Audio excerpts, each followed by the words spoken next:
मेरा नाम गुलशन है। मेरी उम्र इस वक्त 19 साल है। मैं बहावलपुर में रहती हूँ। हमारी फैमिली टोटल 6 अफराद पर मुश्तमिल है। मेरी 3 बहनें और 1 भाई, और अम्मी अबू मेरी 2 बहनें शादीशुदा हैं और वो अपने घर वाली हैं। मेरा भाई मुझसे 2 साल छोटा है और इसकी उम्र 17 साल है। मेरे भाई का नाम वकास अहमद है। वकास भाई मैट्रिक के स्टूडेंट हैं और इन्होंने मैट्रिक के इम्तिहानात दिए हैं।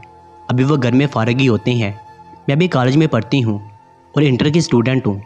घर में हम टोटल 4 अफराद होते हैं क्योंकि दोनों बहनों की शादी हो गई है और वो ससुराल चली गई हैं। हम अम्मी अब्बू के साथ घर में ही रहते हैं। अब वो एक कपड़े की दुकान पर सेल लगाते हैं और वहाँ से हमें अच्छे पैसे मिल जाते हैं जिससे हमारा घर अच्छे तरीके से चलता है। अब्बू सुबह 8 बजे दुकान पर चले जाते हैं और रात को 9 बजे वापस आते हैं। इतने में अम्मी घर के कामकाज करती है। मैं 12 बजे कॉलेज से वापस आ जाती हूँ। भाई भी घर में मौजूद होते हैं। हम बहन भाई आपस में गपशप लगाते हैं और गपशप लगाने के बाद हम अपने अपने कमरे में सो जाते हैं। ज़िंदगी इसी तरह गुजर रही थी कि अचानक एक दिन मेरी पप्पो का बेटा अदनान हमारे पास रहने के लिए आ गया क्योंकि उसे बहावलपुर में एक जॉब की ऑफ़र हुई थी जिसे वो करने के लिए हमारे पास रहने आ गया था। वो अब्बू की बहन का बेटा था और अब्बू ने उसे यही मशवरा दिया था कि वो हमारे पास ही रहे और हमारे पास रहकर जॉब करे ताकि उसे किराए के घर में ना रहना पड़े। मेरी पप्पो तलाक याफ्ता थी और इनका एक ही बेटा था। अदनान काफ़ी करियल और खूबसूरत नौजवान था।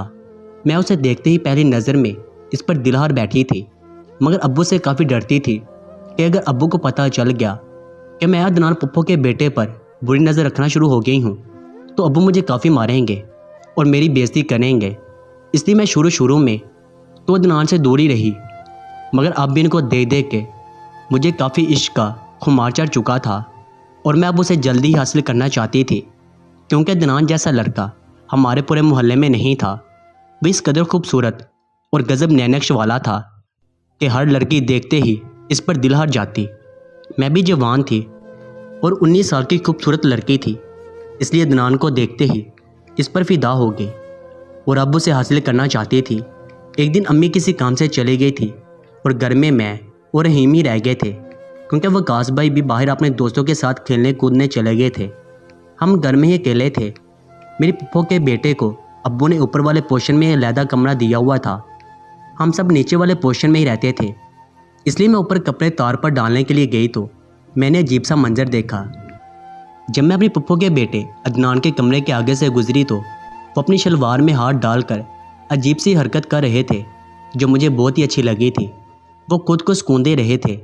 मैं ये मंजर खिड़की से छुपकर देख रही थी क्योंकि इनके कमरे का दरवाज़ा बंद था, मगर खिड़की खुली हुई थी।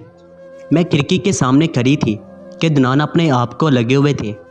काफ़ी देर वो मंजर देखती रही और ख़ुद भी अपने आप को सुकून देने लगी थी। मैं अदनान भाई को भूल चुकी थी और ख़ुद के साथ लगी हुई थी।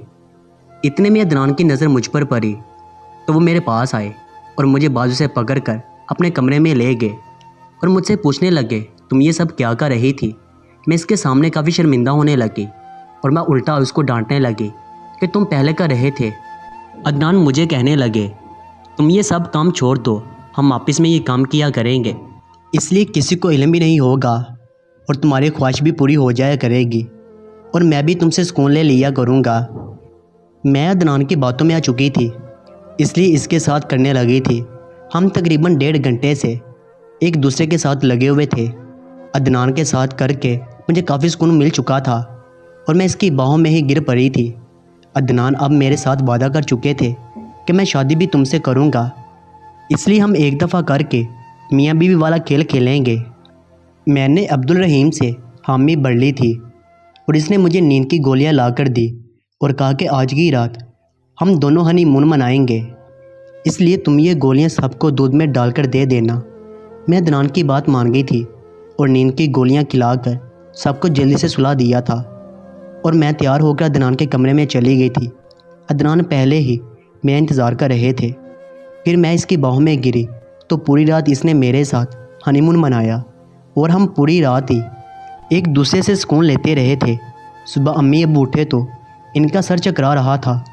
इन्होंने मुझसे पूछा कि न जाने क्यों रात भर इनकी आँख नहीं खुली। मैंने कहा, अब्बू मेरा भी सर दर्द कर रहा है और मुझे भी चक्कर आ रहे हैं। शायद रात वाला दूध जो दूध वाला हमें देकर गया था اس میں کوئی زہریلی چیز تھی جس کی وجہ سے ہمیں نیند آئی۔ ابو بھی میری بات مان گئے تھے اور انہوں نے دودھ والے کو بدل لیا تھا۔ حالانکہ میں جانتی تھی کہ میں نے نیند کی گولیاں دے کر سب کو سلا دیا تھا اور اپنی پھپھو کے بیٹے عدنان کے ساتھ رنگ رلیاں منائی تھی، مگر سب گھر والے اس بات سے بالکل انجان تھے اور میں نے عدنان سے سکون لیا تھا۔